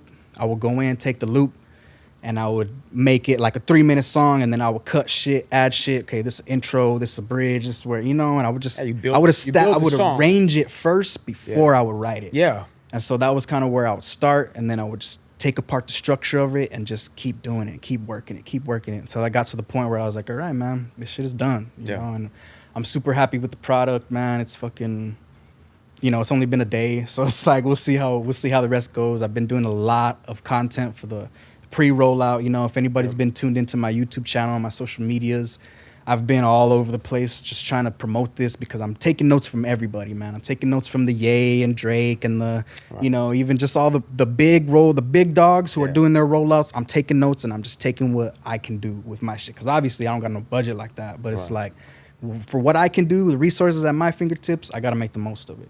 Tony Toe Tags, man, you just dropped a new project not too long ago, bro, by the name of Troy Ave. I did. Very inspired by your move and living up here in Correct. New York and changing scenery. You wrote a lot of that music here, man. Please tell me some more about Troy Ave, bro. Tell me what's up with that. Yeah, man. Troy Ave is a little 6-track EP. As you said already earlier, the title is inspired because all those songs were wrote really in the confines of the space that I had been subleasing. So it was a little tiny room, or whatever. And from where we're from, that's a big Absolutely. culture shock. It's a big experience. It's a big difference. I was living with 3 strangers literally from one day to the next. That's crazy. Subleasing, in Crown Heights. In Crown Heights, fucking, a couple blocks down from the Utica stop. I'd take Utica, catch the 4. I'd ride that to Grand Central, go to work, come back. You know what I'm saying? And I was on the block. And so Troy Ave was very significant in my life. It was a period of time that I was the most isolated as an adult ever in my history of being here. You know. Yeah, man. Talk about quarantine too, because you got caught in the middle of all that shit right when you moved here, bro. Yeah, but it was an experience, bro. It was something that for the first time in my life, and we had these conversations because you was one of the few people that I would be talking to like, you know, because it was something that really tested me unlike anything mentally, right? And especially in this day and age where everything is like mental awareness, and you know what I'm saying? It's that was the one. I've always considered myself as, you know, a relatively mentally strong individual. Absolutely. You know, pretty grounded, all things considered, you know, as well too. I don't really lose my cool in any one way or another. Yeah. You know, and this kind of shook me, man. I was just focused on, this is what I'm here for. I moved here for music. I'm gonna write my fucking ass off. Yeah. And then came 40 tracks, I think, straight worth of material that I came down to Denver with. That's not even counting shit that I scratched before. I come down to Denver and I got Long Days, Cold Nights, which dropped last year. And then I got Troy Ave, which dropped this year. And then Deuces Wild 2. Yep. And while I was there, I even hooked up with another artist. Shout out to the homie Teray, you know. And we got maybe something in the cut, you know what I'm saying, as well, too. Oh, yeah. And here we are now on the cusp of beginning this next Deuces Wild, which would be our third Deuces Wild. We done two full-length projects together, just you and me going back and forth, man, on some Outcast type shit, man. Bro. But once you run into somebody who's just as motivated and just as talented as you, bro, it flicked a switch for me. Like, that was when I was like, all right, bro. Like this, we need to do something with this. And not just me and you, but 5D in general, bro. So when I told Zach, like, you know what I mean, you need to work on the album, like, that's when fucking everything just put into motion, bro. And it was like a motor. Like everybody came together like fucking Voltron, bro. And that was, and that was the creation right there. That was 5D. That was the birth of 5D right there, man. You know what I'm saying? And what is Fifth Dimension and what we trying to do with this shit. And yeah, man. Yeah, you know, we might be just independents doing this shit on the underground and shit, but I'm very, very proud of what we've established and what we're still striving for, man. It's just, we're just striving for greatness, getting better with every project. Expound on that a little bit more. Like, what do you feel like you have realized or figured out since then? Man, artistically, it's, you know, for many years, I approached rap with, I gotta be just vicious and be aggressive, and I gotta try to take people's heads off with this shit, because that's the type of rap that I really was into at that time. That's who I wanted to be. You know what I'm saying? And I was just striving to emulate that as much as possible. And I felt like I had to play catch up. And when you're playing catch up, you have this kind of insecurity as well as a rapper, low key in your bars. It might, you know what I'm saying? You can kind of hear that, like, you know, like, okay, like he's trying a little too hard, or, you know, whatever. What do you mean by playing catch up? Playing catch up because I always felt like I was so late to the game, right? Like I felt like I was so late coming in and doing music. I met you was already a seasoned vet in my eyes. Now, granted, you know, it's like, what is a seasoned vet, right? You got artists that are well into their 40s and 50s now that are fucking making music still. And so, like, at what point do you call them a seasoned vet? Who knows? Because they keep progressing. As long as you're showcasing progression, shit. You know, that's a different conversation, though. But I was just yearning to be such a good rapper. I felt like I just had to go as crazy as I possibly could, stuff the most rhymes in there, and just say the most aggressive things and explicit things sometimes, you know, overly explicit in some cases, and you know, yeah, I know, just to try to kind of overcompensate, you know, just do it too much. I just did it up too much, man, to be frank. And you know, as you mature as an artist, you kind of understand when less is more and when to save those type of moments for certain tracks and certain moments on certain tracks and dial it back, and you develop, right? And then there came a time where it's like, you know, more recently, I love to make stories. I love to tell stories. I love to you know, write shit that is like, it's just deep. It's just deep in a certain type of way. Like even when I'm still getting into that rapper bag. Yeah, that rapper bag, I still want to have some shit that's like, fuck, like nobody said it like that before. Or he just said it with like a whole, like, I don't know, just different type of delivery and you know, I don't know. But, you know. Well, that's the beauty of rap to me, bro, is like, you know, it's just been around since, you know, late 70s. And we're still finding new ways to innovate this shit. Right. You know, and because I think at the end of the day, like language it's unlimited. You know what I'm saying? Like we're always gonna find new ways to say shit. And I think I kind of hear that I think I kind of hear that that's what you're saying. You know what I mean? You're finding new ways to say things, but also say deeper things and like address deeper things and tell very like varied stories and just different, you know, because I've been thinking about all this, man, and you know, we talk a lot about movies and TV shows and things that we appreciate like that, and and the things that I appreciate in those type of things are the writing, right? When the writing can take you for a mental ride, and when the writing doesn't insult your fucking your intelligence, right? That to me is the best writing. Yeah. So when you go into something and you're kind of like expecting your listener to be as intelligent as you think they are, you kind of get a different type of listener, I think. You know, and when you're writing the type of stories that we are writing, things can be like misconstrued, especially when you don't have context to certain 100%. things. You know what I'm saying? And I feel like not everybody will get it. You know what I'm saying? I feel like a certain fan is going to get it. You know what I'm saying? Like we've been talking so heavy about The Sopranos and how the many saints and shit like that, and just like just the way that the things are written and told and presented. They're done in a different way, and they don't insult your intelligence. You know what I'm saying? They make you kind of like work around it and find it. And I feel like that's the kind of music that we make. You know what I'm saying? Yeah, man.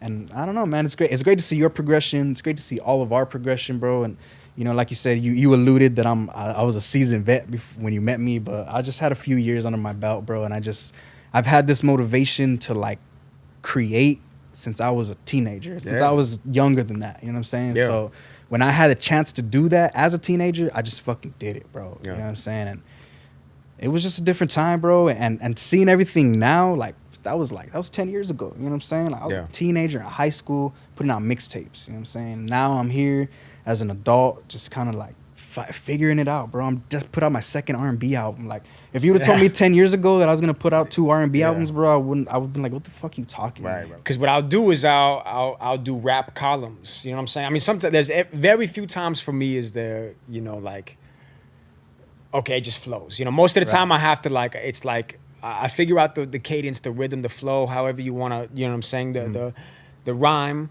And I just kind of fill in the holes, right? Like, it's like, okay, I want to rhyme here, so I got to find a rhyme here, and I got to find a rhyme here, and I got to find a rhyme here. And it's like, I'll fill in the rest, but I got to find what words I want to try to rhyme, and then kind of, and that's interesting. That's how that process, you know, and so as I'm filling in the holes, it's like, okay, let me figure out, you know, I just start writing out over here on this column. See, I didn't even know you'd be doing this shit. These are rhymes when I'm writing that way. And I do it the same thing if I'm tapping it out whenever I'm on the notes and shit like that. But when I do that, I just, you know, tab down a little bit and then I type in a couple things there. And then those ones I can delete just to make it cleaner. Move it back up. Right? So when I'm done with the track or done with the whatever, that rhyme, I don't need that rhyme no more. Sometimes I'll, you know. Yeah. But it's interesting, bro. It's interesting you say that, particularly because I kind of do the same but differently, right? So the way I write is I'll take the page and I'll put 16 dots on the page. And usually the first thing I do is I come up with the last bar first. Yeah. So I come up with how I want to end first. And then I could lead up to where that's like that Rakim shit, bro. I love that, man. I mean, bro, when he said that on the documentary, bro, I was like, I do that. Like, what the fuck? You know? And Ice-T was like, I don't believe you. You know what I mean? I was like, I do that shit too. Anyways, but sometimes since I put the dots there, the bar's accounted for, right? Like this is the 15th bar, right? So sometimes I'm just like, okay, I'll come up with a bar and I'll be like, okay, maybe they're not for the first, but maybe I should put this on a fourth, and then I could lead up. You know, so I kind of do the same thing, but just not in columns and shit. You know what I'm saying? Right. So that's interesting that you say that, dog, because I didn't know that you. See, and I don't even count the bars until after the fact, man. Like, you know, Gator was tripping, bro. He was tripping. He took a look at my rhyme book, and it's like, I write my rhymes literally as if I was writing a essay or a story, or you know what I'm saying, like a fucking paper I had to turn in or some shit, you know. Yeah. And he was like, "What the fuck," you know. And then after the fact, I'm like, "How many bars I got?" And I just sit there and I count them, you know, as I'm rhyming it, you know. I really just want to be, and we had this conversation again, you know. I just want to be remembered, man. You know, really for and not for nothing corny or cheesy or gimmicky, man. I truly for the purity and the content of my rhymes and in the skill that you know, hopefully at that point I possess as a lyricist, which I take a lot of pride in, as a storyteller, which I take a lot of pride in. And I think that's a huge avenue. I think that's a really, an area in hip hop, that gap that's not being filled right now at this point, Absolutely. or at least appropriately, the way it I could agree. and should be, And so I would like to, tap into that. I think I could, potentially make some noise in that. And if I don't, whatever, I do it again because I love it. At the end of the day, we talked about that. I'll do this shit to the day that I die, simply because I love it, and simply because I love to make music that I enjoy listening to. Every time I put my shit on, which I don't do it a whole lot. I'm not one of those type of cats. You I'm know not what I'm either. saying? Yeah. But once in a blue moon, I'll be like, let me hear some of my shit, and I listen to it, and I'll be like, it'll put a smile on my face. Yeah. I'm just like, man, this shit is cool, man. Same. Like, if nothing else, if I ever have children, that day come, I literally got something now at that point that when I'm gone, they can hear my voice and they can at least get like a glimpse into like, this was Pops, man, Absolutely. So it's neat, bro, and I'll continue to do it and put it out, and I'll still pay to put it out on all these fucking platforms just to have it accessible. Keep it there, man. And anybody can teach anybody, So if there's one thing that I do, bro, that maybe somebody stumbles upon or happens to hear, and it helps them cope or helps them get through or helps them get motivated and make them believe in themselves a little bit more, then fuck yes, who am I to, inhibit that, bro? We all have the potential to fucking make waves. You don't have to be this household name to make waves. Yeah. You could change one person's mind that change, and the chain go that, you know what I'm saying? Like they change another, and you never know, man. You could give somebody the fucking idea to cure cancer or some shit like that. You know what I'm saying? Like, I mean, you never know. Yeah, I feel Just what you're because they saying. heard some shit and they bought into it and they was like, yo, I can do this or whatever. Absolutely. It gives, I guess, how passionate I get. You know what I'm saying? Like so I don't take this shit for granted, man. I just want to be remembered, and I would love to have one like classic album, man, like truly like regarded amongst all time. I feel that. If I could get that, bro, that's really all that I would ever. Anything more than that is like too good to be The true. only reason I've been keeping up is because of this show, you know what I mean, and trying to keep up, and because I enjoy this shit too, you know what I'm saying? Because I really don't like when people just trash this generation of music. Like, I get it, you know what I mean? This ain't what it used to be, but there's some beautiful bunch shit of amazing out there, shit man. out Like, there, bro. If you Incredible really shit. go through and sift through all the bullshit, you'll find some gems out there, and that's really why I do this section of the show. You know what I'm saying? Because this shit started as just a radio show where I was just playing music because that's just how I was. That's just what I was doing. But it just evolved into where I can actually have conversations about this shit and document this shit, what I like about it, what I don't like about it. And this year has been kind of crazy as far as releases go because there's been so much. I think it's been a great year. Oh, absolutely, For hip hop man. and rap, Absolutely. bro. Like, it's been a great year. Yeah, I think so too, man. And I think that, of course, the pandemic kind of like forced everybody's hands, you know what I mean? Like, everybody either tucked their music or released it, you know what I'm saying? So I think that's kind of what we're getting now. We're getting people kind of trying to recover from that shit too.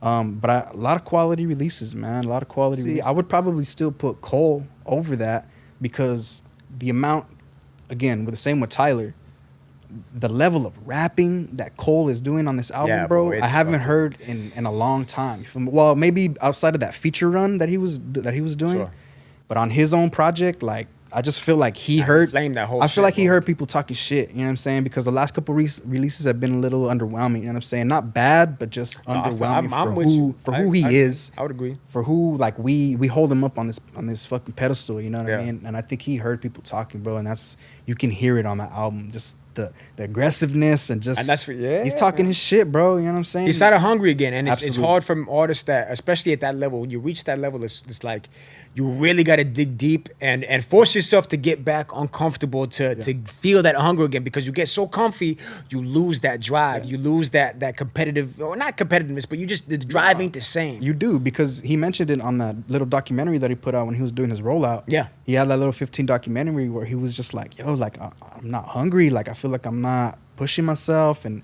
he, like, you know, he put himself in it. He fucking went back to his old crib, Bahama like crib, you know, and put himself in that old mentality and just kind of made himself write a verse a day before he got up and got out. I respect it. Yeah. I really do respect it. Yeah. Because he didn't have to do that shit. You know, he could make hits and just coast off his money and shit, you know, but he wanted to challenge himself, and I respect that shit, man. I hope he maintains that and just snowball effect into the net. You know, he's got 2 or 3 more that at least he showed in that photo. Seen him live, and he put on a hell of a show. Yeah, man. so that was one of the first dope memories I had in Denver, man. We booked we got some tickets to fucking Jameson's concert 2018. He was touring for Velvet, and he just put on an incredible show, man. We killed that we shit, were man. just It was like, tight, bro. I was it blown away, man. There was no more than 100 people in the show, and we were just like, we were having such a great time, man. Yeah. It was a dope show and dope artist. So his new album, man, Heals Me. It's very, very minimal, you know, because you know Jameson's music, bro. He throws the synths in there. He's got like he does a very lot. crazy It's a variety. production. Yeah. He's really toned it back on this one, bro. Like Okay. it's very minimal. There's little to no synths on the album. It's very guitar based, you know what I'm saying? He has a song on there, bro, where he's singing in Spanish, fam.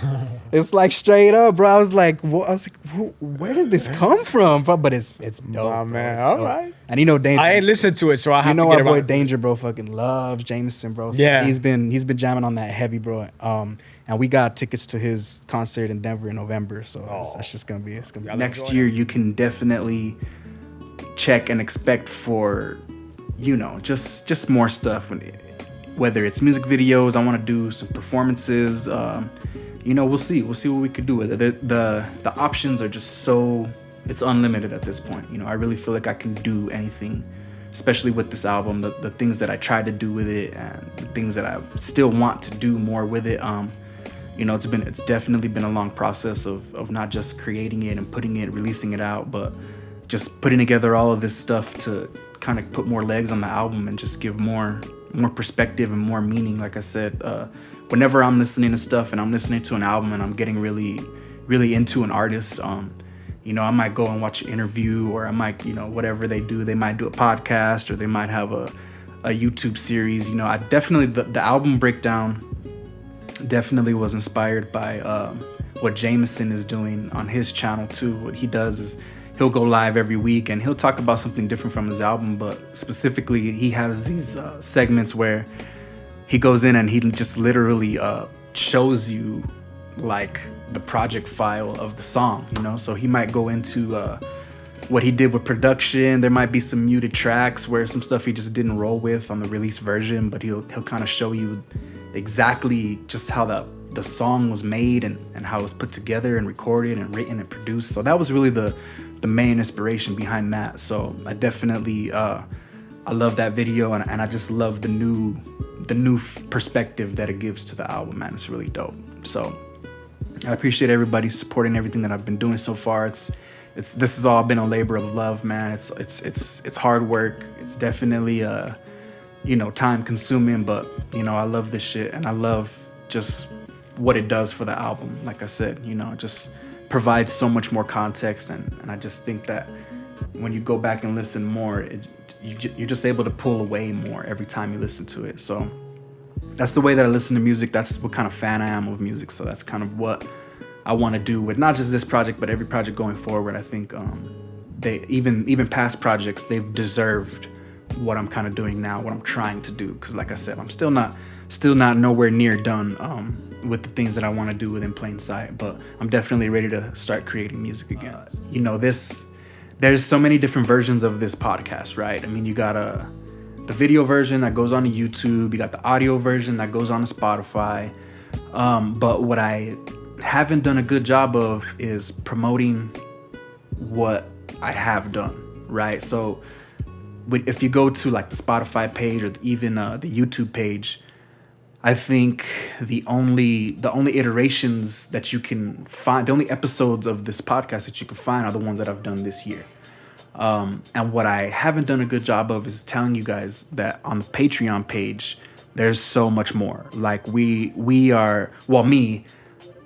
I have put the entire back catalog of the Grain of Salt show on there. So back before this year, when I kind of turned this into a podcast, this used to just be a radio show. Where I was just playing music, just playing shit that I was into. You know, I wasn't really talking much. I was just kind of listing off what I was playing and playing it. And then it kind of morphed into what it is now, where we're sitting down and having conversations. But those episodes are really cool, man. Especially if you're looking for new music or music that is like within the past 5-10 years, I definitely was just putting together some really good, I guess they're not really DJ sets. They're just kind of set lists of music that I would talk about, or the music that I was into.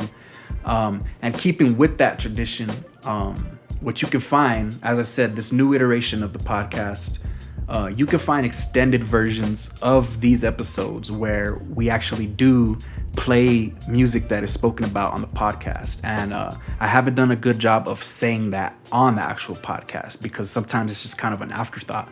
But please, if you guys are interested in not only listening to the music that we're talking about on this podcast, but if you're just interested in the history of what this show is, like I said, I just kind of was playing music, and that's something that I would like to do in the future as far as like, just playing music and putting playlists or set lists together. I really, really enjoy doing that.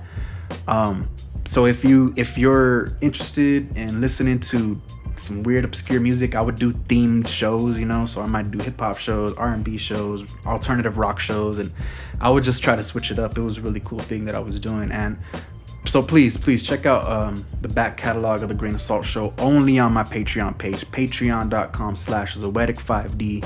That is at the gold tier, where you can get the back catalog of the podcast and the extended episodes of the new podcast where we're actually playing music just like we did in the old days. So that was one thing I felt like I wasn't doing good enough of like promoting and telling you guys about. It's kind of just like whoever is there.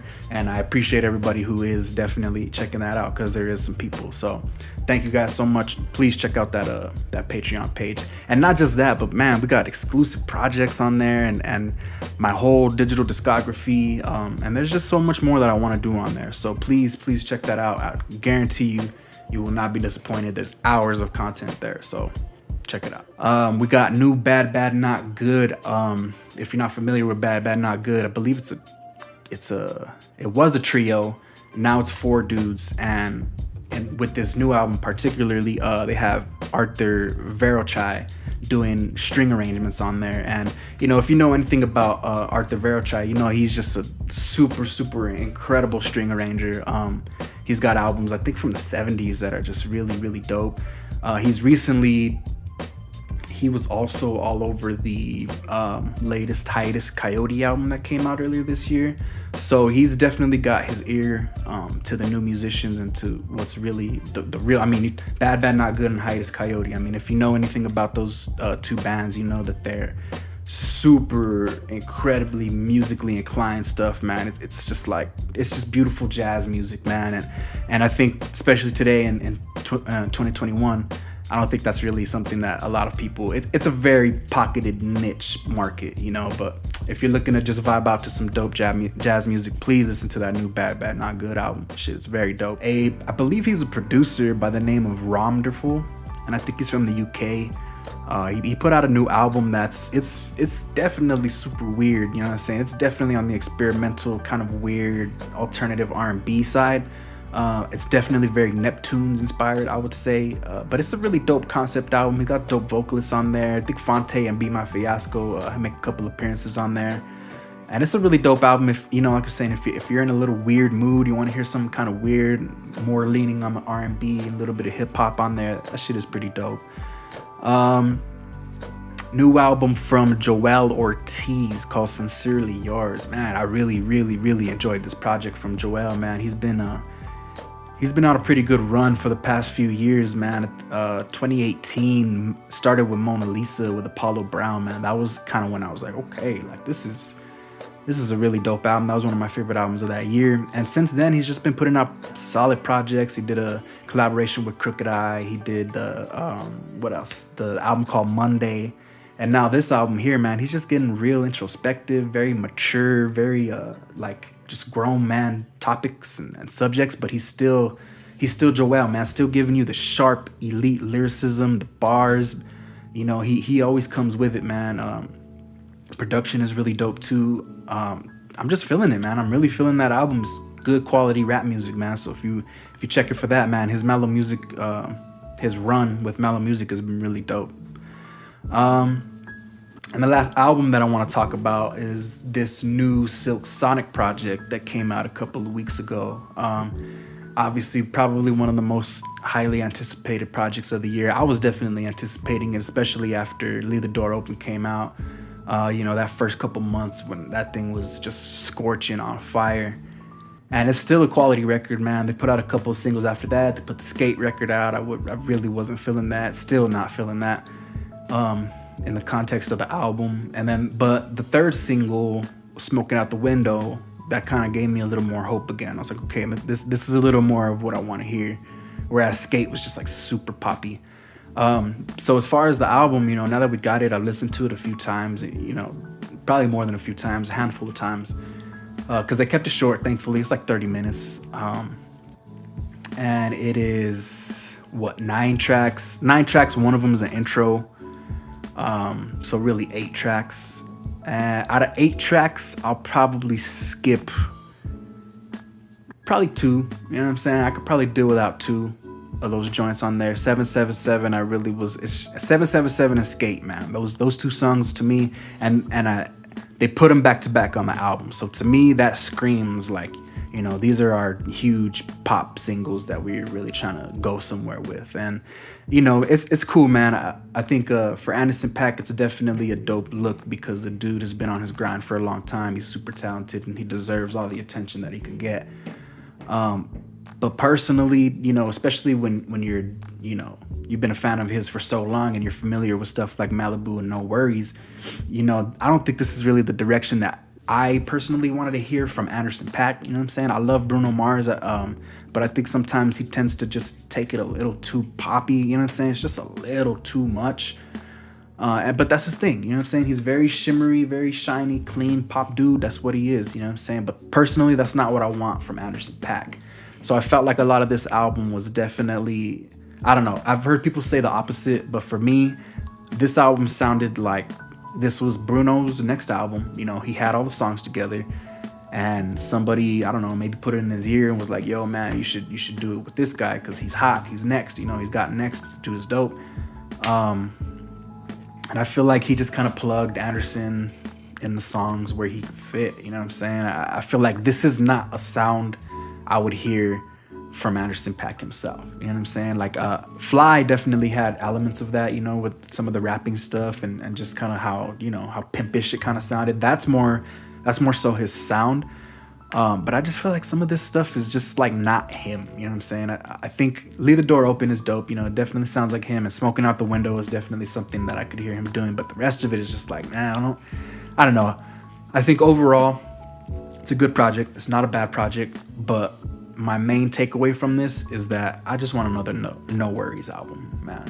I need Anderson .Paak and Knowledge to get back together and give us another one of those just beautiful underground, just dusty backpacker loops, man. Like that's what I want from him. You know what I'm saying? At this point, and like I said, I want him. I think he deserves everything. You know what I'm saying? As far as attention and fame and money and shit, and that's definitely what this album's gonna do for him.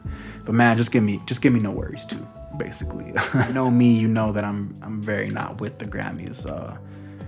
But that doesn't mean that I don't root for somebody who makes that their goal. If you've made a goal for yourself and you decided that a Grammy is part of that, then more power to you. And if that's something that you strive for, I'm all for people making goals for themselves and just getting that shit. I love that.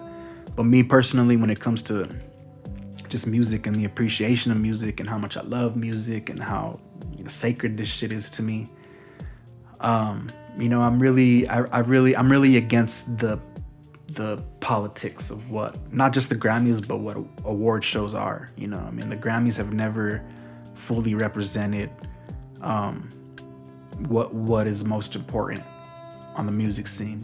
It's politics, it's relationships, it's who it's promoting, it's marketing, it's labels, it's playing that game. And like I said, for whoever wants to play that game, more power to you. You know what I'm saying? There was a time where I didn't feel like that. There was a time where I was definitely against that type of shit. But like I said, just growing older, growing a little bit more mature, and realizing, people have different goals and things that they want to achieve. And if the Grammys are a part of that, then that's cool. But me personally, I think it's just been it's something that we've learned, right? It's something that as a musician, if you're trying to get into this industry, trying to get into this business, a Grammy is like the top validator of what that is. You know what I'm saying? But if you really look back at the most impactful, the most important artists, you know.